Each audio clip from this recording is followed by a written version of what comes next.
face-off. Shoots it, deflected, right in. Pietrangelo save, rebound. Stastny stopped by Pietrangelo. I don't believe that save. Neither does Peter Stastny. He can't believe the save that Pietrangelo just made on him as Frankie sparkly. Now that maneuver there to stop and rob Peter Stastny. Should get 5 to 10 for that. Hello and welcome to episode 63 of Tendy Talk, presented by the BLPA and the Hockey Podcast Networks. Happy New Year, I am your host Joe, better known as Washed Up Goalie on social media. This week I chat with Chip Lehman of the Totally Offsides podcast. First met Chip about 2 years ago at the Playground Puck Tournament that was outdoors in St. Paul, Minnesota in January. Chip is from California, so she was a bit cold. So, without further ado, let's get to the conversation with Chip. Chip, thanks for joining me on the podcast. It's fun to talk to you again. Yeah, you too, man. It's been forever. Yeah, you know, we were just talking about the Winter Classic coming up and how cold it's going to be. And you are from California, but it was, 2 years ago now you came out to Minnesota for the Playground Puck, an outdoor tournament, and it was a balmy 5 degrees with the wind chill. But you made it look like we were in Antarctica. Well, yeah, I think my biggest downfall, because I pretty much borrowed from friends a lot of the gear, like that jacket came in clutch. My downfall was socks. Mm-hmm. I had the wrong socks, and your feet are cold. Everything is cold. So I think had the right like wool socks, I would have been fine. But I think that was like when your feet are cold, my whole body was just like. I mean, yeah, and I mean, you say, oh yeah, it was warm. Like, no, it could have been negative 15 for all. I'm just gonna say it was negative 15 when I played because that's how cold it could have been. Yeah, you know, you're absolutely right with the socks is the key, because I think that was the winter my son went winter camping with Boy Scouts. Yeah, and they went up to Ely, which is like at the Canadian border, and they were camping outside in 20 below zero weather. But they dressed right, and they were like, yeah, it was great, we were sweating. Yeah. You know? Yeah, because I love, like, you know, I go, you know, I've had, obviously in the last couple of years not as much, but I do love snowboarding. I don't mind the cold. You just have to be dressed right for it. Yep. Yeah, as I used to say in Boy Scouts, there is no bad weather, you're just underdressed. Right. Yeah. Yeah, so, you know, as I alluded to, you're from California, but you play hockey. So I always love to ask this question of folks from out west or even warm weather states. How did you get started with the game of hockey? Well, it actually goes way back as a kid. It was quite funny because I grew up in the time of the Mighty Ducks movies. Yeah. So as the actual Anaheim team came together, I was there. I was 10 miles away, but my parents were not into hockey. My family was not into hockey. So it was always one of those things where, like, you know, it was there, but you never really had a connection to it. We did play a lot of street hockey outside because we lived in a cul-de-sac, and we always, you know, we were trying knuckle pucks and stuff. And as a kid, I think I was interested in it, but, you know, that archaic, like, girls do one thing, boys do one thing, whatever. And I'm sure with you, the cartoon really was influential for you. Oh, 100%. Wild Wing. Wild Wing Flash, like his last name was like Flashblade or something weird like that. But yeah, so like as a kid, it pretty much just like ancillary. Like I played street hockey and stuff like, but that was about it. And I actually got into Ducks hockey. Actually, I don't think I was a fan ish. Like I was in college and like interning. I was like when the Ducks won the cup in 2007, I didn't really get to experience it. Like I knew it happened, and I worked at Disneyland, so like we were right there, right in the middle of it. But I was in school, I was busy, whatever. I actually went to my first Ducks game, I think like 2008, 2009. It was a Ducks Stars game with a buddy for his birthday, and that's when I'm like, oh, like, wait, I've been missing this the entire time. Yeah. So that's when I started, like, you know, like I didn't go, I'm a Ducks fan right then, because the Ducks were pretty good, so it's like I didn't want to be a bandwagoner, so I kind of like held back for a few years and kind of learned and watched and slowly kind of like became a Ducks fan. But then as far as playing, I've been playing for 4 years now, skating out first, and I've been a goalie for 2. The Ducks actually have a really good grassroots hockey organization here, like the Samuelis. I think they knew that if you build rinks and you build a fan base that way, it's going to kind of naturally build a Ducks fan base. So there's a ton of rinks out here. I think they own 6 or 7. I don't know if you've been to the Great Park ice rink that opened a couple years. It's the new Ducks facility. It's beautiful. It's like the nicest airport terminal ice rink. Like it's 4 sheets. It's amazing. So that's how I started. They have Learn to Play for kids and they have Learn to Play for adults, where it's like, here, there's 3 weeks of classes. We're going to give you the gear. If you like it, we have these leagues. So that's how I started 4 years ago, was doing the Learn to Play. So, you learned to play skating out, but why did you decide to put the pads on? I mean, what insanity is that? All of us? Yeah. Yeah. I mean, you do fit the mold of a goalie personality, but what was it that you were like? I don't know how to take, is that good or bad? I'll let you interpret it. Yeah, that's true. But what was the reason you're like, skating out's fun, but I want to get hit with hockey pucks? That's fun. Like, I think as a kid, like at school, I played goalie in soccer. So I think I've always kind of had that like interest in it. And I don't know, it just looked kind of fun. And like, it's kind of like we'll probably get into it later, but like the game as a goalie is so much more different from, from skating out and even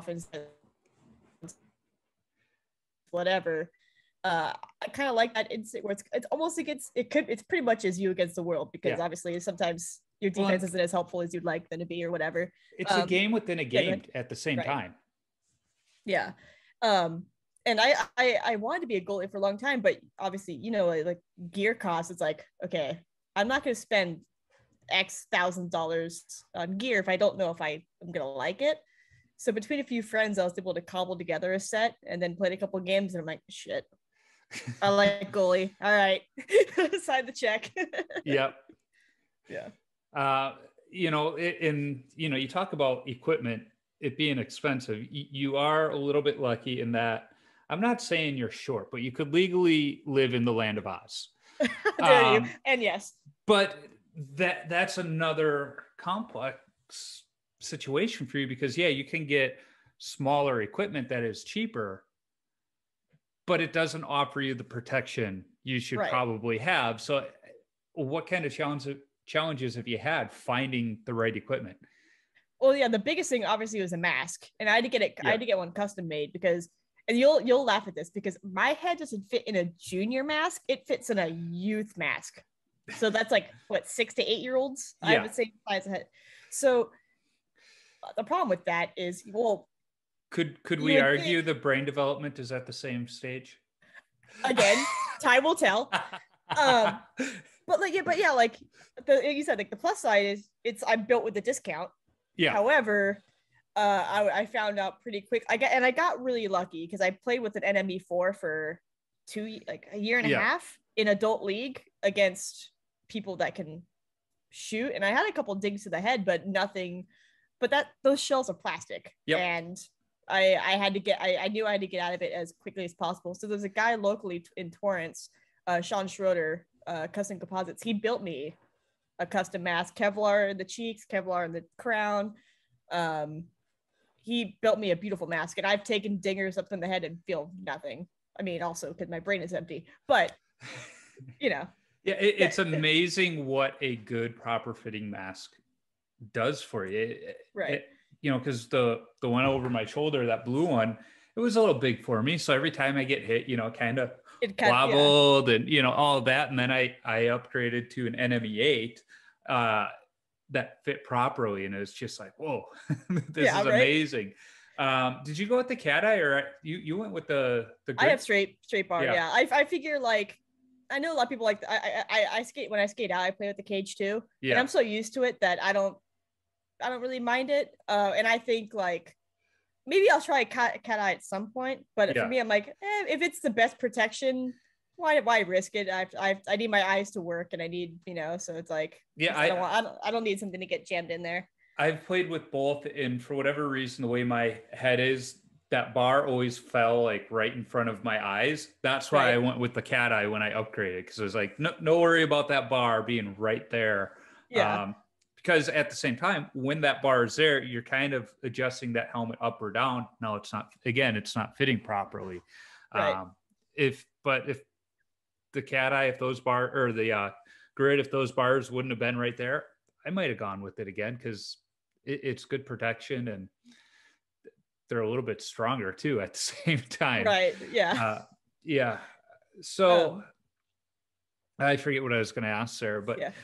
So sorry. I was going to say like, yeah. So with the mask, like that was obviously like I spent a good chunk of money on that, but that easily was the easiest, like that investment paid off. Yeah. I've dividends. I've told parents of young goalies, go cheap on all the other equipment, but invest in the mask. Right. If you're going to spend money on any piece of equipment, the mask and the nut cup, those are the two things that are the most important. Yeah. Everything else. Those. Yeah. So you're playing out there. Somewhere along the way, you get hooked up with Kaz on the For the Love of Puck project. How did you get connected with that crazy group? Gosh, I think like it was just because I was doing Totally Offsides, the podcast, and I think they just hit me up randomly. Mm-hmm.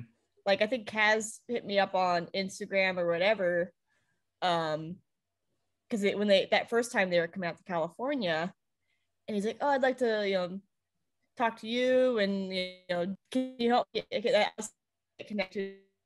I want to do roller stuff out here. They want to do ice stuff out here, so I put together ice pickup and got him connected with some roller guys out here. So and then they came out here for a few days, and the funniest thing too was I think outside of California, it's hard to get a grasp of how big California is, or Southern California, and how spread out everything is. Yeah. So they had sent me an itinerary, and everything we were doing was basically Orange County, and they were up in LA. They found like an Airbnb out there, and they're like, "We've got this thing." They had like 5 different things like that they wanted to do in one day. I'm like, guys, you're gonna get to 2 of these, like if you're lucky. Like with traffic and the distance, I'm like, I like to cut your jib. I like your like maybe space this out a little bit more. But yeah, like I love those guys. Then it came out to Minnesota for the playground puck, and they came out one other time too, to do some more follow up and stuff. But yeah, those guys were all great. Yeah, we got the playground puck coming up mid-January. I'm signed up as a free agent, so hopefully a team needs a goalie and I get to play again. You'll be fine. Oh yeah, I'm sure he'll get me on a team because I signed up right away. I let him know, so I'm sure he'll have me out there again. If anything, just so that I can go back down to the Groveland tap and full equipment. Yes, that was the best. Who was the other goalie? Was that Tara? Tara, yeah. Well, what was better is we're waiting for you guys to come down with the cameras, and so we're in full equipment. There's a bus bench right there, right at the corner in the stoplight. So we're just sitting on this this bench, and her boyfriend at the time was there, and he took a few pictures. So we're just sitting there on the bus bench. One of them, I just made it my Facebook wallpaper background. I'm laying down on the park bench like a hobo. But in true Minnesota form, this hockey mom's driving by in her minivan, stops the car in the middle of the intersection, rolls down the window, and asks if we need a ride to practice. And we're like, no, we're good. Just waiting to go into the bar. And she just kind of looks at us and she's like, what? And we're like, yeah, we're good. We're waiting for a few people.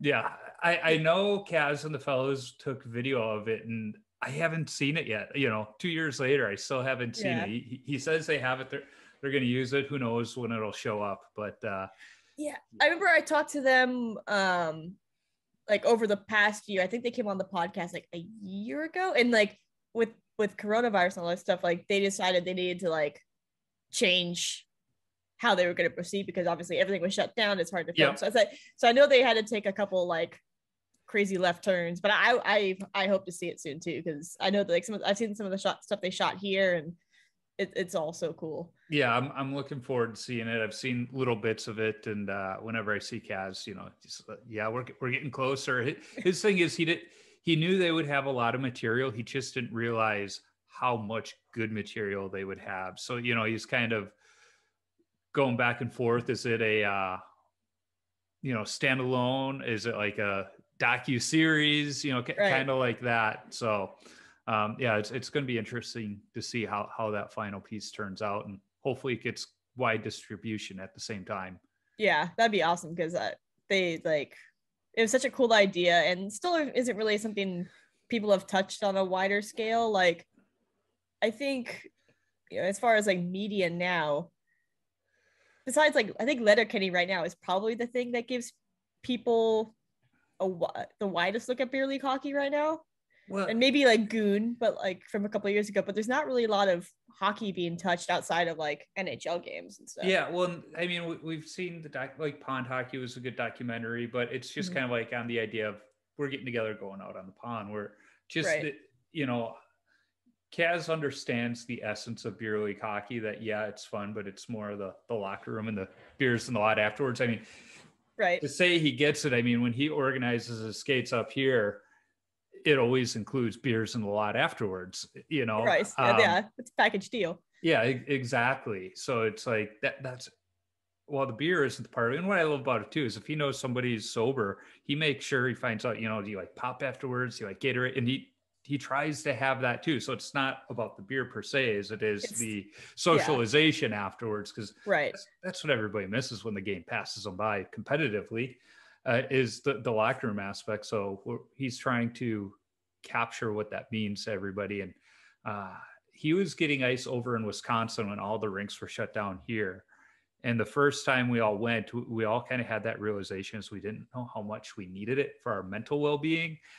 So then I termed it bootleg hockey 100%. As we went across the border, but it was, I think at that point that we realized it wasn't just for fun. It was kind of like our weekly therapy. Exactly. Yeah, that's what it was here, because I think that first 3 months of the shutdown, there was no hockey. Yeah. Like, and I live in a studio apartment, like, as far as when everyone started isolated, everyone isolated. And I'm like, hey, I'm doing my thing. But also it's like in my studio apartment by myself. A lot of time by myself. And then there was a couple speakeasy hockey things around here. Yeah. And like, and you like, you kind of wrestle with it because you're like, okay, I don't want to like, for me, like, okay, if I get sick, that sucks. But like, I'd rather not give it to somebody else. So it's kind of like that guilt thing. You're like, should I be doing this? Whatever. But then I realized, like, mentally, I needed it. I needed an hour a week to be out of the house, And as I told some of the folks I was skating with, is once we get in the locker room, whatever grossness is in our gloves was going to kill the germs anyway. So we were okay. But yeah, I have a buddy. In fact, he was on the last podcast I recorded. One of my high school buddies lives out in San Diego, and he said, their leagues were shut down, but you could still skate if it was like a private event. He goes, so maybe if the league was shut down per se, but we were still meeting as private events and keeping track of what was happening. Yeah. Yeah. Out here, it was like any rinks owned by the Kings or Ducks, those were shut down. But the private rinks, those are the ones who were like, there's hockey here. Yeah. Do you know the knock? Okay. Yeah. Well, and that was the fun thing in Minnesota because of, the backyard rinks and everything. Usually in our neighborhood, there's, I want to say 3 or 4 backyard rinks and then the one pond. Last year, there were 12 backyard rinks and the pond. Yeah. So a lot of people were just like, we're going to do the backyard stuff this year, because the kids that, my neighbor is a perfect example. He was doing the rink in his yard for a number of years. And then now both of his boys were just skating 6-7 days a week. And he told me, he's like, hey, I don't plan on putting the rink up this year because it's just too much with the running. If you want to, I got all the stuff if you want to put it in your yard. I was like, sure. So he helped me put it up, and then all the rinks shut down, and his boys were out there more than any other year combined.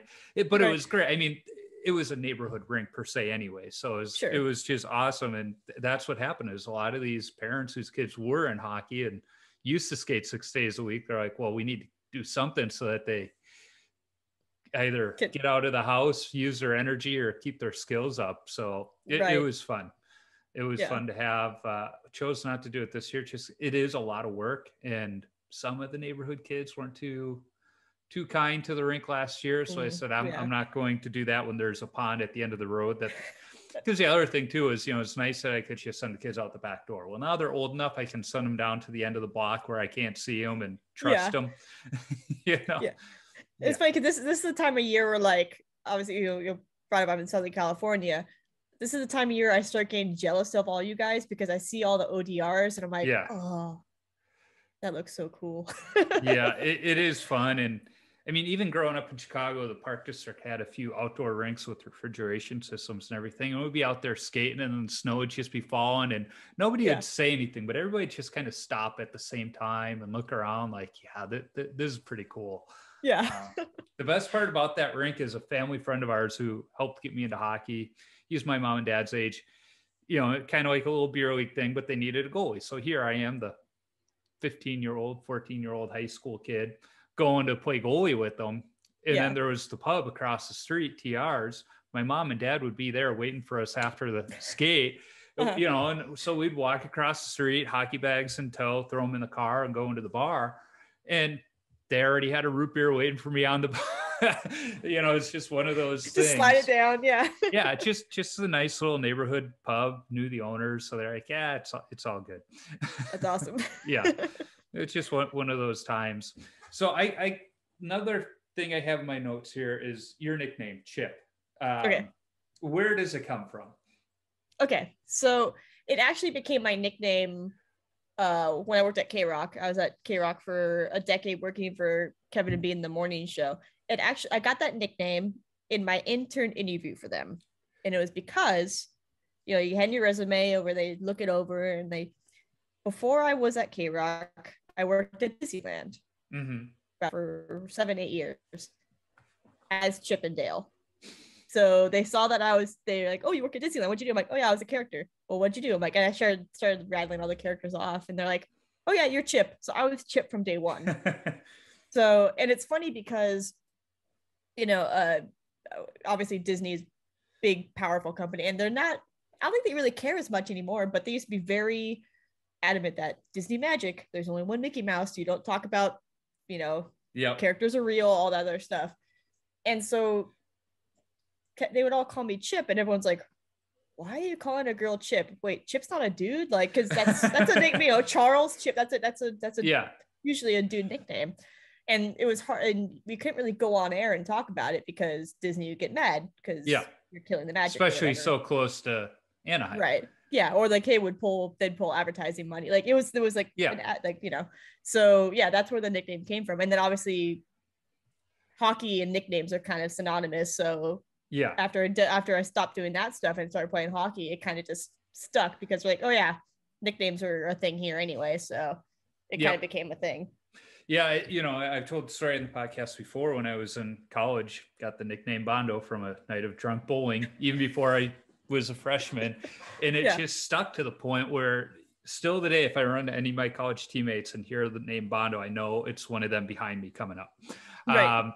And my coaches and teammates, they would just call me Joe Bondo as if that were my full name. And there were a couple times I had to prove to underclassmen that was not my legal name and pull out the driver's license, prove it to them. And they're like, but I don't get it. And it's like, it's a nickname, guys. That's how they work. That's a pretty solid stage name. You just go by that. Like, yeah. Yeah, exactly. It's like if I had to check into a hotel under an alias, I got one built in that is easy for me to respond to. But it was just funny that,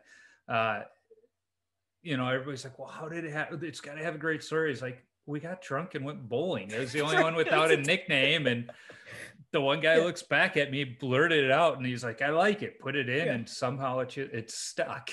Like even Lamer was my high school nickname. Me and my friend in freshman year, first year of Spanish class, and you're learning the basic words. And the word for dog is perro. Mm-hmm. And he was rolling his R's, and I thought I would do it too. And this is something every time I mention this, people say, no, just try this. I cannot roll my R's. I physically can't. Whatever like tip you try to give me, it doesn't work. I just physically cannot roll my R's. And so it came out Perlo. So I was Perlo for 4 years of high school. and I was in marching band. So like that spread forever. Like that was my nickname then, just because I can't roll my R's. Yeah. In the hockey locker room, most of the nicknames are just, adding an ER to somebody's last name or it's something. It's not the most like creative. Yeah. No. So when somebody does have one that's like out of the ordinary, everybody's like, how did you get that one? Yeah. You're like, oh, I want to be more than than an S and a Y at the end of my name. Like, yeah.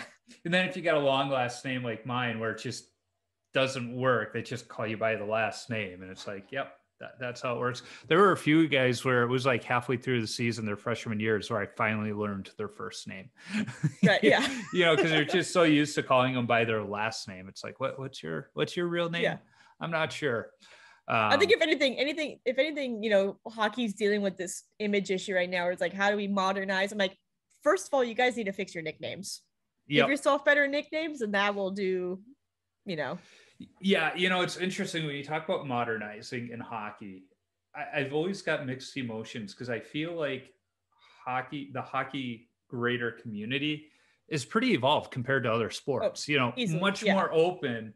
But it's like when that bonehead that isn't on that part comes out, it's like, oh my God, you've ruined everything we've been working on, because they go do something just so ridiculous. It's like, come on.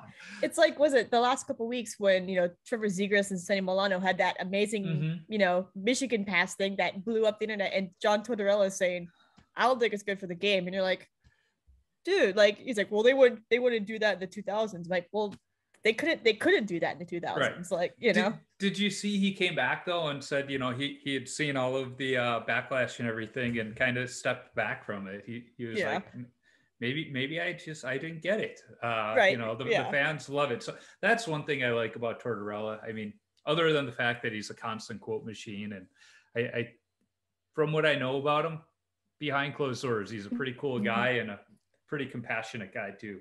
That's what I've heard. Yeah. I think some of it's just for the camera. Oh, easily, yeah. And I'm sure, like, and they give him credit too, like, knowing how many people, knowing the reactions to it, and then being able to say, you know what, I still don't think in front of an ESPN audience, like, that takes guts, you know, like, and like you said, like, to come back and go, okay, yeah, maybe I overreacted a little bit, or over, Yeah. Don Cherry didn't do that. He would just double down, Oh yeah, 100%. He'd be like, he's like, throw Zegras out of the league and whatever, like, in his crazy suits or whatever, Although I did see a meme over Christmas that said, I want to wish you people a Merry Christmas. I was like, okay, that's clever. Yeah. Like, okay, well done. Exactly. So I want to be somewhat conscious of time. Sure. We've been talking close to a half hour. And if you listen to any of my podcasts, and I'm guessing you have, because I listened to yours. Well, even before we get to the rapid fire, your podcast. Sure. Yes. It's been around for a while. It kind of got its start. You took a break. You're back now. It's more duck centric than I would say it was before, with kind of a... Actually, backwards. Well, I think it depends. It depends on who your co-host for the week is. Right. That's what it is. And I think that's probably been the best part about kind of the relaunch, the rebrand of Totally Offsides, is your revolving list of co-hosts, because it's different each week because of the person. And then all of a sudden, you hear somebody come on, you're like, okay, I know what the flavor is going to be this week. And then next week's completely different. Where did the idea for the podcast come from, and where did the name come from? Because I've heard you tell that story before. Okay, so the name, and the name of the podcast is Totally Offsides. Yes, it's an S. Yes, it's on purpose. It's a direct quote. So when I started playing hockey, rookie league out here, I had my friends Brian and Jason were on the team, and for the life of me, I could not be onside to save my life. Like, I was whistled offside 40, 50 times a game. I just, it was one of those things where I was so focused on the puck, I would just go. Like, obviously you watch the game and you can see it from 30,000 feet. Oh yeah. You see the blue line. Yeah, you can tell. But when you're trying to learn the game, and and that was the thing. Like, I just couldn't figure out offside. I just couldn't. And so there was one game in particular where I got whistled, and I looked to the bench, and you see everyone's head just like go down, like, Chip, you're off. And my buddy Brian, he's like, Chip, you were totally offsides. And that's the name. That's how the name of the podcast. And the idea of the podcast came from when I was working for the radio station. like I put in my time and I was working, but like for whatever reason, some people get stuck in like the company decides this is your spot, and then there's no way you can really advance. Like radio is incredibly tough, especially there was incredibly tough. And one of my coworkers, Larry, who was working at one of the other stations in the building, he was like, you know what, you talk a lot about hockey. Like I would talk about him and our friend Ebbett, like in all the time. He's like, and I know you're not really getting a lot of creative input, like, or output out, on the air. Like, he's like, why don't you start a podcast and just try it? Yeah. And that's how it started. Like, it was just me winging it. I'd never done a podcast, never really hosted anything since I did some college radio for like a station that literally had like 3 listeners. So it was like, you were doing radio, but it was just kind of just to learn, not really do it. So that's how it started. Like it was just kind of a creative outlet to show I could do more and stuff like that. And that's how, when I decided to leave, that's how I ended up at the Athletic, because they're like, oh wait, like, okay, you do all this radio stuff, but you also know how to do a podcast. So that's how I ended up getting hired, was I had podcast experience and sports experience. So but yeah, so then but it was just a 1-person show. Like it was just me booking guests every week, and like you the grind. And sometimes and with work and everything, I just realized, I'm like, it became too much. Yeah. And then like I knew I wanted to keep going. So that's where the rotating co-hosts came in. We're like, okay, well, I have set co-hosts with me. They wrote and as people are busy or open or whatever, they can just slot in every week. Yep. And that's where that idea came. It was like, hey, I'm like, help me help you. Like, you guys want to do some creative stuff too. Yeah, and some of them have their own podcasts of their own too. Right. Yeah. Or like Anthony, he's a freelance writer. He does a lot of hockey writing and stuff like that. So it was kind of like a group mixed bag of, okay, well, if you want to shoot the shit with me for an hour every week, like let's make this work. So that's how the relaunch happened. And we took a lot of December off just because with holidays and stuff, like it was hard to get everyone together. So we'll be back in January. But going back to like, it actually started as a Ducks podcast, and then I wanted to, but there's so many Ducks podcasts now that I kind of wanted to pull back and do more NHL and beer league and stuff like that. So like you said, like it depends on who my co-hosts are. Like it'll be Duck centric here and there, just because also the last couple of months, like the Ducks were like the hottest team in the league, like out of nowhere. So it kind of lended itself to be more Ducks heavy. We try not to do it every week like that, but that's just natural. Like most of us are Ducks fans, but I follow most of the league. I think I follow the whole league more than I actually do the Ducks just centrally now. But we try to mix it up. Yeah. Well, and with your job with the Athletic, you get a little more flair from the other people you're working with on what's going on with the other teams. Oh, totally. Yeah, it's because I do the national show, and then I do a few. I think all of the team centric shows I do or that I produce are all East Coast or Central. So like, it gives me a much wider berth of what's going on. Yeah. Yeah, and probably opens up the bag of people to talk to at times too. Yeah, it's cool. Like popping on a Zoom call, I'm like, oh, it's Robin Leonard. Hey, buddy, what's up? Like not buddy, but like it's it's cool. Like obviously the writers are driving the shows and stuff. But but just to sit back and go, yes, Cedric Sedin. Yes, I agree with you. Like it's very cool. Yeah. Yeah. As a Hawks fan, I don't know if I would be looking at Henrik Sedin going, yeah, it's cool talking to you. Be like, you remember those playoff series in the early 2000s? Yeah. And I mean, obviously the Hawks, for not so good reasons, have been an interesting hot topic. Yeah. Right. And I run, that's one of the shows I work on, and Mark Lazarus and Scott Powers, they're rock stars. I love them. Yeah. I've been following those two for a long time. The Hawks are interesting right now because still the same ownership, but it was like different leadership within the family that was in charge at the time. So it's very much a different regime. And I think they're handling things well, of like taking full ownership of what happened and moving forward. But it's like, what are you guys going to do next? It's like, that's like the most important thing right now. Okay. Like, yes, you've taken ownership, and yes, like, the things that you guys can do, you have done, but let's see what you guys can do from now on. That's like the biggest thing. And with the Hawks, with Indians changing their name right now, and people always picking on the Braves. It always makes me chuckle when people are like, well, the Blackhawks have to change their stuff next, because they're just, and it's like, have you done any reading on the Blackhawks to know the story behind the name, to understand that like the native tribes in the region actually like the name and support it? Like, come on, people.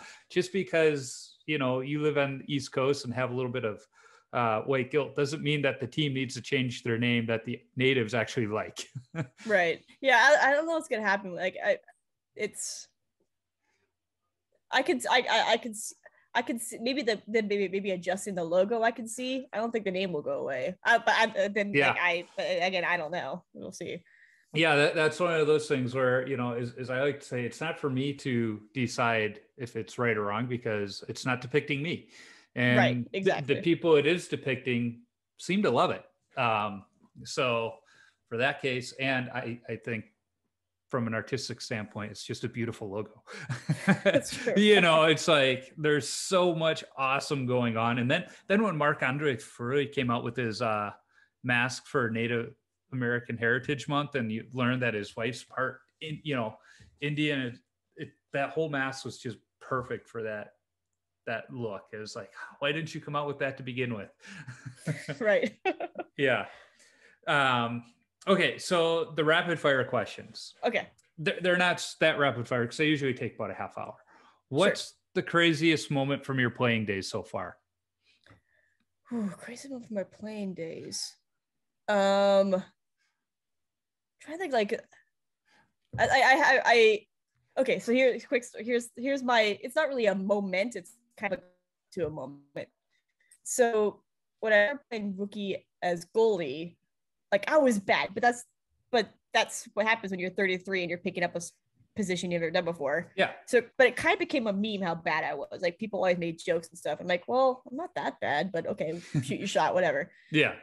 So I was doing rookie league here at the Great Park Rink, and I came in as a sub for a team that didn't have a goalie, and they're kind of like, I was letting in a bunch of goals. Like my first game ever, I let in 12, and like my average near the end was like 6 to 8. Yeah. So I got better, but the team was like, we're happy with a goalie, but it never seemed that they were like that stoked on me because I was letting in a bunch. So, fast forward through COVID, do all that, come back the next season, they still need a goalie. And I'm like, okay, I'll come back for one more season of rookie because I have been playing in higher levels. So I'm like, I don't really feel right playing in rookie anymore because I'm not really a rookie. Right. But I'll come back for you guys one more season. Shut out that first game. And I think my GAA was through the whole season was like 1.5. And then the last game championship, it went to a shootout and I won the game in a shootout. So like, it was like kind of like a drop the mic. Like it was like Billy Madison playing dodgeball, catching, the ball. Like you guys are in big trouble. Like coming back and just dominating that season was pretty fun after being like totally like humiliated for a season. I get that. It's so my team that I usually skate with didn't play this fall because they thought the mask mandate while skating was coming back, and they're like, we don't have a problem with wearing a mask. We just physically don't think we're in shape to wear a mask while skating. It's like, okay, cool. Right. Well, this other team I fill in for every now and then needed a goalie because theirs was having surgery. So I was like, perfect. I still get to skate. I don't know what my issue was, but I had a terrible regular season. Like just not my normal self. Luckily, they scored a lot of goals. I mean, scored 5 or more goals every game. So, the one guy's like, hey, don't worry, just keep them to 4 or less and we're good. Well, the problem was I wasn't keeping them to 4 or less, but we were still winning. Right. Then like I get my new pads. I'm stiff as can be in them. Get my skate sharpened for the first time in 2 years at the same week. And I'm like, okay, had a heck of a game. Yeah. And it just so happened to be like right before playoffs. And then all of a sudden, like went on this run as we get to the playoffs. I'm like, okay, I'm feeling good, which was good because they were starting to tail off on scoring. And then of course we get to the championship game. We only scored 1 goal. So I was like, okay, yep. So we actually lost that one. In fact, I don't remember if you remember Bree and Brian, they were on my team For the Love of Puck. They were on the other team. Yeah. So I was like, okay, at least I lost to some friends. Doesn't make it any better, but I can be happy for somebody. Right. And like I've been there too. Like we have like a rough season. And it's hard to, once you get in that mindset, it's hard to get out of it. Yeah. You get in a slump and you're just like, it feels like it's never going to end. Because I am who I am, I was trying to figure out what was going on. And one of the issues was the team I normally play on is not very good, but I like the group. So it makes it fine. But because of that, I see a lot of shots. It's 30 to 40 shots. Been average. there. Yeah. Yeah. Which to me is like, that's cool because you get in a rhythm, you get used to the feel of the puck. Well, then the team I was filling in for, I was averaging like 20 to 25 shots a game. And I could go half a period without getting a shot. And then all of a sudden it's like, I'm supposed to be on my game. I think that was part of the problem, was making that adjustment. So finally I make that adjustment at the right time. There you go. Our scoring goes down. The other thing I did is my son's got an Oculus. I didn't get Sense Arena because that's too expensive for a beer leaguer like myself. I love the idea and it's fantastic. And I said, if I were still playing competitively, absolutely I'd have it. But there is a game, I forget what it's called. It's a goalie game. I saw this on GGSU. I think it's like goaliness or something like that. Like it's And I would do that. And some of the stuff on there is pretty hokey, but there's one where it's just 3 guys at the blue line shooting. And I would do that before games just to get the hands. And that, it's crazy on how that little thing improved my game so much. Because, in beer league warm up, you're not getting those shots and you need those shots. Yeah. I think I'm getting hit. I think I'm getting hit more in the mask and like getting stingers in my funny bone than I'm actually getting warmed up, Yeah. I'll take like 3 or 4 shots just to get the feel of the puck, and then I get out of the net. Yeah, I'm like, you guys have fun. Yeah. No, like, come on, let us shoot you. And I just use the excuse, I've only got so many saves in me tonight. I don't want to use them all in warm-ups. So the next question, once they start doing tip drills, I'm like, I'm out. You guys have, Or they try deking. Yeah. It's like, okay, let's get your goalie to pull his groin before the game. That's a great idea. So next question, what's your favorite all-time goalie mask? Ooh. That's tough. I want to say the Guy Bear, the wings. Yeah. Yeah. That one's like an iconic, like. I like that one. Who kind of had a updated version of that for the Ducks? Was it? I think Gibby does. Gibby has one. Yeah. I liked that one, and I always had a soft spot for Bear because he didn't come from like a Division I powerhouse like most goalies. He was from a really good Division III school, so I liked him. Yeah. What's your favorite rink that you've played at?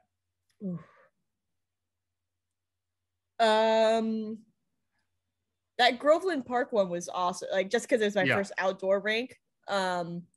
Really, Great Park Sheet 3 is, I think that's my favorite place to skate. It's also it's where it's the rink the Ducks practice on too. So like they like it.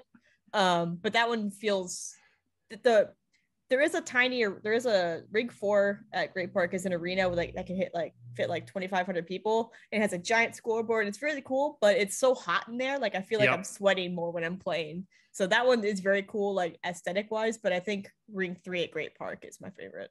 Yeah. It's interesting. You say, the bigger rink is hot, and that's one thing I've noticed at bigger arenas. I played at All-State Arena where the Wolves played. I played at Mariucci where the Gophers play. And the bigger the rink, the hotter the lights. Yeah. And it's an adjustment to get used to. It looks cool when you're looking around, but it's like, geez, I'm just sitting on the bench and I'm sweating.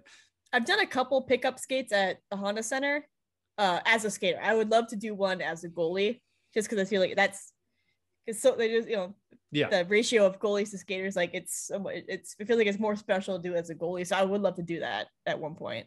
Yeah. But the lights, those TV lights, get you every time. It's like, man, can't you guys switch to LEDs in this day and age and cool things down a little bit? That Groveland rink, though, I love that setup. They got that oval going around. They got the open skate area, the pond hockey area, and then the two and rinks their own themselves. Zamboni that they're like super proud of. Like they that's so cool. Yeah, I'm looking forward to getting back out there. I got a new mount for the family got me a new GoPro for Christmas, so I don't have to worry about the scratch in the middle anymore, but I got a mount specifically for the chain link fence there. Oh, cool. Yeah. Yeah. So I'm looking forward to it. What's your favorite stick that you've used? Actually, I have the Bauer Hyperlight now, and I love it. It's so like because I obviously I'm tiny, and I was playing with the 26 True at the AX5 for a long time, and it's pretty light, but because the stick is so tall, I was getting it stuck in the net. I was like, it was, so I went down to an intermediate 24 with the Hyperlight, and I love that stick, and and I was kind of worried at first because it is so light that how it would hold up to shots and stuff. And I've had it for about a year or since they came out, and no issues. I love that stick. Yeah, I almost went to a composite goalie stick finally. My Warrior was on its last leg, so I went to Pro Stock Hockey, and they had a Keith Kincaid foam core Vaughn on there. It's like, all right, there we go, sticking with the foam core still. But there you go. I like it because I always had kind of that traditional squared off where the paddle meets the shaft. Oh, right. Yeah. But I noticed with my new blocker, I just didn't have a good feel. Well, this one, it's not quite that slope like you see on like the Lundqvist, but it's kind of in between. I'm like, okay, this feels so much better. I see the purpose of that now, especially with the modern, I'll call it the modern blocker. It's been like that for probably 10 years now with a little more on the inside. Yeah, that's like the one I will say, the quick sidebar, the one thing, we talked about earlier about being small and kind of being born with a discount. I'm bummed because most pro stock stuff is lost on me. It's all way too big. I can maybe do like a blocker and a glove, maybe just a blocker because the glove would be too big. Too big. Yeah. Yeah. That's about it. Like sticks are too big, sticks are too heavy. Obviously, for everything else, I maybe it's cool, like protections for my blades, but that's about it. Yeah, I've thought about this quite a bit because I had Sammy Jo Small on from Team Canada, and she talked about how when she was in college as a mechanical engineer student, she was working on equipment for herself just so it fit better and offered the protection. There's a story of my own room when she was in Tampa Bay, and her and the equipment manager. I'm shocked that the equipment manufacturers haven't come out with almost like a female line where it is smaller, but with that pro protection. And that's the thing, like for skating out, you're finally seeing like CCM finally has a women's line.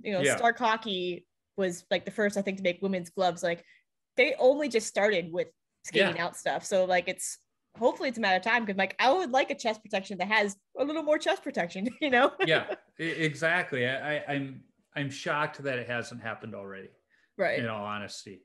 So this question, you might not really have a good one that's hockey related, but what's your favorite youth hockey memory or youth sports memory, we'll say? Okay. Yeah, I think really like for me, like playing street hockey in front of my house. We had a net. And just like, and we had like, those old rollerblades that had the big fat, like we didn't have the actual stopper. hockey inlines. Yeah, the giant stopper. We'd like take those off, and we didn't know how to stop, so it'd just be like us just spinning around. But yeah, just playing in our cul-de-sac, trying like the triple, do the triple deke and the knuckle pucks. Like I think that was my favorite. Like growing up, or even now, I still think about it every now and then. Like it was just, obviously cars come by, you got to do the Wayne's World like car and move it. I was just gonna say, and we're the Wayne's World era too. So anytime the car came, game off, game on. And then funny too, and it's sometimes like how like stuff like that where like people still like people younger than us, maybe they haven't even seen Wayne's World, but it's kind of like permeated. Like they still Well, and that was right around the time of the first NHL lockout. And when they came back, their slogan was game on. It was game like, you know where they got that from. Right. I'll never forget, I went to college in Minnesota, but I would go back every year to Chicago for the St. Patrick's Day Parade. The one on the south side, the big one. One of my buddies had never been there before. And we're driving in, and we're driving through Joliet, which is where Stan Mikita's Donuts was. He's like, let's go get some donuts. And we're like, hops. That's not real. He's like, but it was in the movie. And we're like, it's fake. It doesn't exist. He's like, are you guys sure? It's like, I have met Stan Mikita. I know for fact it's not true. Yeah. You know, You can go look all you want, but yeah. yeah. And what gets me is when they had the All-Star game in LA, they recreated Mikita's Donuts out there. But when they had the Winter Classic in Chicago, where there was room across the street from Wrigley Field, they didn't do that. It was like perfect opportunity to have Mikita Donuts right outside Wrigley Field. Yeah. When he was still alive, nonetheless. Right. But they didn't do it. I'll never understand that one. Why they just don't bring it to every like All-Star and Winter Classic event it's now. an easy facility. It like to not easy facility. It's probably a pain in the butt to put together, but it's easy to like recognize. Everyone knows what it's from. Everyone knows, familiar with it. Like and if they're not, it's a learning experience. Right. Like watch watch Wade's World. Here you go. Yeah. I love that movie for so many reasons, but when they're driving in the Mirthmobile listening to Bohemian Rhapsody. Bohemian Rhapsody, like there's so many South Side landmarks, and I grew up on the South Side, so it's just like perfect. Like there's the giant Indian over the cigar shop with his arm out, and it's like, yep, I know where that is. Right. So what is the best chirp you've heard on the ice, off the ice, in the locker room? Man, that's tough because like I mostly chirp myself. Well, my favorite thing to do was in games. There was one game in particular where like this other skater on the other, it was kind of a hot shot, and he also, I won't say he ran me because I don't think he was fast enough to consider that being a run, but he ran into me. Yeah. And the very next offensive push they had, he came on the left side, shoot, and, snatched the puck out of the air, and I skated up to him like, "Is this yours?" Like, that's my favorite, is to ask them if they lost their puck and show it to them. I always love when you making that big save and just kind of looking over at the person. I don't even like saying it. I just like to look at them and then slowly drop it on the ice. And there's been some games like, because I have a team that we jumped up the level this season, so like the learning curve for the team has been tough because you're going up against a higher level, and they haven't quite met that level yet. They're still kind of adjusting. So I was facing, like you said, like earlier, like 30-40 shots. I was easily facing that. And there was one team again who would just run up the score, and I started chirping them for not scoring as many that time. I'm like, wait, last time you scored 13. Are you guys tired? Like, this is only 11. Like, so I started like, I would just chirp back and down, like, like that. Those are the kind of chirps I usually like to take part in. And you mentioned going up. I always have said, as a goalie, it's easier to play up than it is to play down. Easily. I did a skate on Monday where it's mostly like, do you guys go by some different states go by like silver, gold, or AB, whatever levels that you are. It depends on what group you're skating with. Like at the super rink where I skate and they have 8 sheets of ice, it's letters. There's some groups that it's colors. It depends on who you're skating with. So this was a skate at the Kings El Segundo facility, and it was mostly silver skaters, and then they had a couple like lower levels mixed in. And like you said, like I like playing higher levels because it challenges me more, but also you can track the shots better because they know where they want to shoot, so you can kind of track them better. Well, and that they should shoot in that situation. Right. And you can see what they're thinking kind of like play out in front of you. So it was fun. It was funny playing that skate because you would see these silver, you get used to the silver skaters, and then a lower level skater would come up and like totally like mess you up because you're used to these fast pucks, and then you're like, oh, what's this like knuckle puck? And you're like, oh crap, The only time I guess I could say that I skated down, if you could even call it that, I was in college and my timing was just off. And the women's team, one of their goalies got sick, and then, and the coach wanted 2 goalies at practice, and he came up to me as I was getting off the ice. He's like, "Hey, you want an extra hour of practice?" I'm like, okay, and my teammates like, "Oh, you're going to skate with the women's team." I was like, they need a goalie, it's ice it's like, whatever. It's shots. It was almost like, it's exactly what I needed, because things were slowed down just enough where I could focus on that timing. But the hockey was still at that point where what I expected to happen in certain situations was happening because mentally the skill level was there, just the speed wasn't there. And that's the only time I guess you could say I wouldn't even say I skated down. It was just kind of like slowed down. And then I went back the next day to practice and I was just like stopping everybody. They're like, maybe you should skate with the women's team more often. Yeah. I was like, thanks guys. Yeah. Yeah. I think definitely like as a rookie goalie, the worst thing is playing in rookie because physics don't happen. Like everything's flutters. Like a puck that should not have any business going in will bounce this way and off your blocker it's physics don't matter in rookie, so it's very hard as a rookie goalie to kind of figure it out because the shots situational play in general just doesn't happen in those leagues either because if two guys are coming down on a 2-on-0, they're either going to shoot, they're going to pass and shoot. You go down to those leagues, they're passing back and forth 8 times until one of them loses the puck and the play goes the other way, and at that point you've committed 3 times to the shot. So it's I hate skating. Do I do it? And every chance I get because I want to be on the ice, but I hate it and I expect to let in more goals than I typically do. Right. And it always happens. So next question, what's the worst post-game beer you've had? Oof. Honestly, anytime someone brings IPAs, just because, and I'm not an IPA fan in general, but at the end of a skate, like you don't really want anything heavy. Yeah. And I feel like an IPA is just like I don't even mind like, between Bud Light, Coors, Banquet, any of those beers. Yeah. They're almost, those are almost the perfect beer. Beer is great. It's just. Yeah. Those beers you mentioned are like the perfect post-game beer. Would I drink them normally at home? Probably not. No. But post-game, as a home brewer, I'll say because they're almost water to begin with, they go down really good.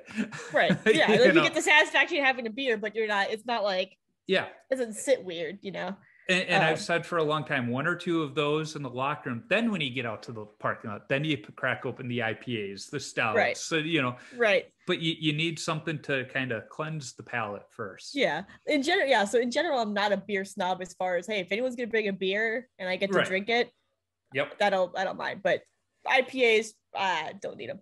White Claws have permeated locker rooms here too. And I don't mind, like I said, if anyone hands me a can of something, I'm like, it's so funny how the seltzers have kind of like become a thing now too. They haven't made it into the locker rooms that I've been in. Only one person has brought one. They brought it in for themselves because they knew nobody else would take them, and if they brought them for others to share, they'd probably get roasted. I did. It was funny because I did bring them once as a joke, and everyone's like, "Oh, Chip brought salsa," and then like you said with like a Coors or Bud Light, you just want something easy to drink. Everyone popped it and was like, "Huh, this ain't bad," for a post game, whatever. Yeah, we had one younger player on our team. He's like 21, 22 years old, and he brought warm natty ice. And we're like, no, you can't, no. And he only brought a 6-pack. And we're like, dude, there's 12 of us on the team. We're not sharing here. So as a punishment, we drank them before the game so that he didn't get one. And we let him know to never let that happen again. Like, we're like, dude, we know you got a decent job. You can afford something that's $7.99 for a 12-pack. Right. And he's like, at least get one for each of us. Like, you don't need to get a, big keg in here. Me as a goalie, they don't charge me to play because that's how it works here. So whenever I bring beer, I try to bring something good, a little more expensive but still falls into that really good and refreshing after a game. So, so some of the guys I skate with, when I bring beer, they're like, "Oh, we're in for a treat today." Nice. In fact, the last time I only brought I had 3 6-packs because that's all they had, but it was like $30 for 18 beers, and I was like, "This is ridiculous," but they deserve it. Yeah, they deserve it. So next question: when you tape your stick, do you go heel to toe or toe to heel? I do heel to toe because Okay. I wrap all the way to the end and Yeah. then snip Okay. it. That's how most goalies do it. In fact, I've started going back and listening to that answer from every podcast to get the ratio of how many go heel to toe versus toe to heel. How has it been so far, do you? I've gotten through about 4 or 5 of them. Okay, so you're early on. Okay. Yeah, because there's a couple of these where I'm going back and writing down what the answers to some of these rapid fire questions are. Because of course I think of it on like episode 66 and not episode 6. Right. You're like, why make it easy on yourself? I was sitting here before the Christmas break, like, I wonder what the breakdown is. But at the same time, as I started doing that, I had the idea. One of my New Year's resolutions is I'm going to do a hopefully weekly beer league beer review. And Nice. It's going to start off of what my teammates bring for games. Yeah. Now, my teammates tend to bring a lot of Coors Light. So if it's 2 or 3 weeks in a row Coors Light, I'll rate a different beer that wasn't brought, but I'm going to start rating the beers the fellows bring to the games. I like it. Yeah. So what's your favorite number to wear and why? Okay, so when I skate out, it was always number 10 because of Corey Perry. And it's funny, like the reactions people get to Corey Perry now. Yeah. Because obviously, like if you're a Ducks fan, you loved him, but other teams hated him. The funnest thing now in the last couple of years has been Corey Perry going to other people's teams that hate him. Yeah. And then turn around to love him. Like the Dallas Stars, the fans were so upset when he left. Yep. Montreal, they were so upset when he left Montreal. And now he's in Tampa and people love him. Like the Corey Perry, like not quite an apology tour, but the redemption tour has been so fun. I love players like that. Who's always been a fan of him, to see people go, I hate him, so I love him. Yeah. Yeah. So that's my skating out is number 10. And then when I play in net, the best. But okay, so when I play in net, for the longest time, I didn't really, because I just kind of picked up goalie late in life, so I never really had, like, I know most goalies are like in the 30s or whatever. I play 86 now, because like no one really plays, like, you know, Vasilevsky's I think what 88. There's not that many goalies who play with 80 numbers, and I was born in 86, and it makes it easy because we jump around with teams. If you come into a team that's already established, it's pretty likely that no one has 86, so it's an easy number to kind of slip into whatever I'm doing. That's see, and that's why I asked the and why, because when there's those weird numbers, it's like, okay, there's usually a meaning for it. So the last question is, what advice do you have for young goalies? Just do it. I think that was probably like the biggest thing, was doing it. And then like it's easy, like obviously if you're new and you're learning, it's really easy to get discouraged. Because I was terrible for the first year, and then I just kept going and go, like especially during COVID, when I got that extra time that maybe not other people were getting, it just finally started to click. And being a short goalie, my game has to be different from obviously a goalie who's 6'6'2". You have to find your way to make those differences. Like for me, like I have to play the angles more. Obviously I play out on my crease a little more. The thing about being small is I'm more agile and I'm quick to like make saves that maybe people don't think I can make. But it's really, it's just going out and just sticking with it, I think, is the hardest thing. And having like a short, being a goldfish in net, because you could be having a terrible game and just you got to forget the goals and just keep playing, Yeah, my mom and dad were in town for Christmas, and I got my dad hooked on Ted Lasso. He watched almost all 2 seasons in 2 days, and he's like, "Great, now I got to get Apple TV when I get home to finish the last 5 episodes." Oh gosh, I just realized I haven't seen the second season yet. I was waiting to binge. No, I gotta do that now. Verb. I know what we're doing today. So where can folks find you and Totally Offsides on social media? Okay, so social media wise for Totally Offsides, it's Totally Offsides on Twitter, on Instagram, totallyoffsides.com. We have all our episodes there. or your whatever podcast app you use. We also have a lot of articles, like me or Anthony will write stuff here and there. Hoping to be more proficient with that. Or not proficient, more steady with that next season or this next in 2022. For me, my personal socials is that girl Chip, all one word, on Instagram, Twitter, all that stuff. And I will put those in the show notes because goalies aren't very good at remembering things. And pucks to the head, we get it. Yep. I use that excuse at work all the time. I was like, sorry, I forgot. You're going to have to forgive me. Too many pucks to the head this weekend. And luckily my coworkers know what I'm talking about when I do that. So it's all good. Awesome. So Chip, thanks for joining me. Always good to talk to you. You too, man. It's been way too long. Yeah, it's too bad you're not coming out for this year's Playground Puck because I know. I think I'm actually now playing a tournament in Vegas that weekend or the weekend before. Yeah. Should be a little warmer there. Hopefully, yeah. Yeah. But I'm looking forward to it. I know there's another goalie I've played against in other tournaments. He's been on the podcast in the past. He goes by the Instagram handle of Inglorious Beard. And we chirp back and forth a little bit, and so hopefully we get to play against each other at the Playground Puck because we're both signed up. So the last time we played each other, it did not go very well for him.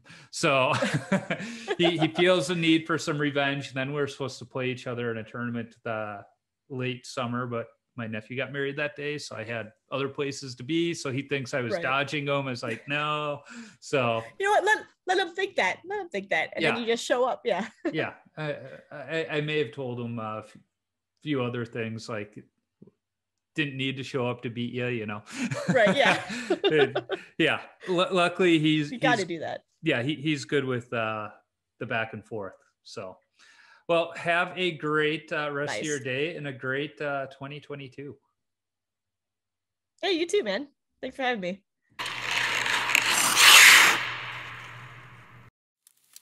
It's always fun catching up with Chip. She has a ball of energy, and I'm always intrigued to learn how other people from non-traditional hockey markets fall into the game, especially later in life like Chip did. If you haven't already, subscribe to the Totally Offsides podcast on whatever platform you're listening on. Follow the Totally Offsides podcast on Twitter and Instagram simply by searching for Totally Offsides. Follow Chip on Instagram and Twitter by searching for That Girl Chip. You can find me on Instagram, Twitter, Facebook, and YouTube simply by searching for Wash Up Goalie, and I'll pop up. Visit washupgoalie.com for some great hockey-related content, my beer league hockey video highlights, and of course, all podcast episodes. If you want some Wash Up Goalie or Tendy Talk apparel, be sure to visit my Threadless shop by clicking the merchandise link on my website. If you like this podcast, go listen to the BLPA Big Show. It's the OG BLPA Podcast Network show where a couple of beer league players talk beer league hockey, draft experience shenanigans, and exploits from around the game. Be sure to check out the full lineup of hockey-related podcasts on the Hockey Podcast Network as well. There are too many to list here, but shows like the Hockey Hacks podcast, the weekly nightly podcast, and the Trust the Process podcast can all be found. I need to thank the band the Zambonis for allowing me to use their music on my podcast. You can download their music on iTunes or listen wherever you stream music from. I'm always working on lining up other goalies to talk to. If you are a goalie or have connections to a goalie who I should talk to, shoot me an email at washedupgoalie39@gmail.com or send me a DM on social media. Let's not forget, if you're a brand who wants to sponsor the show, be sure to reach out to me. I'd be happy to talk. And finally, if you like what you hear, be sure to subscribe, rate, and comment on the podcast platform you're listening on. It's a quick action on your part that helps others find Tendy Talk. Until next time, keep your stick on the ice and your body square to the puck.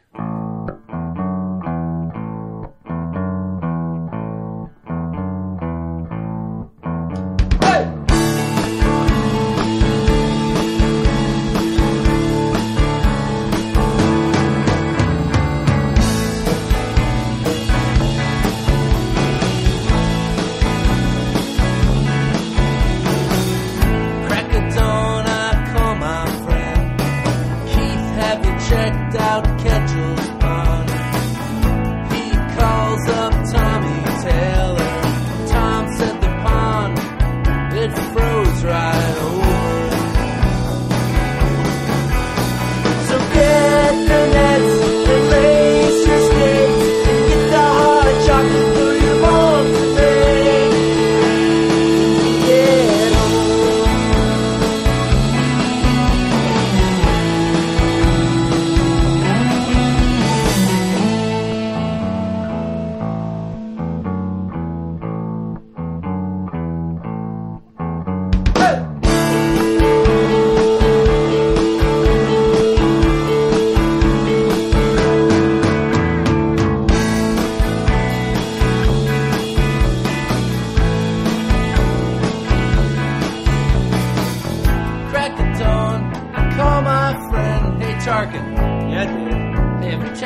Well, Dave, the pond? Yeah? It's froze right